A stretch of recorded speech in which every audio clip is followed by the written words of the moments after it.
वाली खिड़की होती है, इसके ऊपर जो है ये टिक्की सी लगी होती है। ये टिक्की जो है वो ख़राब हो जाती है। जो मैं इसकी ख़राब है वो दिखा, देखें ये वाली है। ज़ाहिर है उसका जो नट था, पेच था, वो ख़राब हो गया था नीचे से, जिसकी वजह से ये तो हल्के हल्के से दांत से उसमें जो है वो टच होते थे। जो मतलब जूसर मशीन का जो जग वगैरह होता है जिसमें जूस वगैरह बनाया जाता है, या डब्बी वगैरह मसाले की जो भी है, हल्के हल्के से इसके साथ वो अटैच होते थे, तो जिसकी वजह से ये ख़राब हो गया है। तो हम इसकी जगह पे, इस टिक्की की जगह पे जो है हम ये वाली यूज़ करेंगे।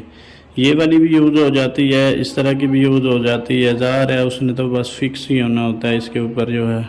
तो इसके जो ऊपर जूसर मशीन के ऊपर, अब देखें हम सोचते हैं कि क्लॉक वाइज जो है वो टाइट होता है ये कोई भी नट वगैरह या कोई भी पेच वगैरह, लेकिन जूसर मशीन में जो है जूसर मशीन होगी, जो है वो सिलेंडर हो गया, इनमें जो है वो चूड़ी क्या होती है, उल्टी होती है। अब देखें मैं उल्टा घुमा रहा हूँ तो वो जो है टाइट हो रहा है, इस तरह घुमा रहा हूँ, क्लॉकवाइज घुमा रहा हूँ तो क्लॉकवाइज खुल रहा है ये, और एंटी क्लॉकवाइज घुमा रहा हूँ तो ये ऊपर देखें वो फिट हो गया चूड़ी। ये देखें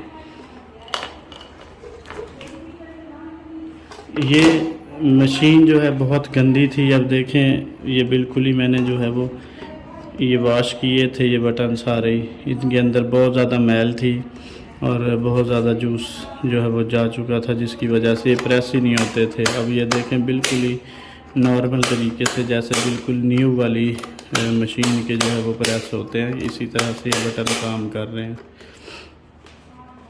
तो देखिए इसे वॉश किया था, धोया था, साफ़ किया था, तो बहुत ज़्यादा गंदी थी ये। तो अब माशाल्लाह से ये बड़ा फिट काम करेगी। ये थी हमारी आज तक की छोटी सी वीडियो।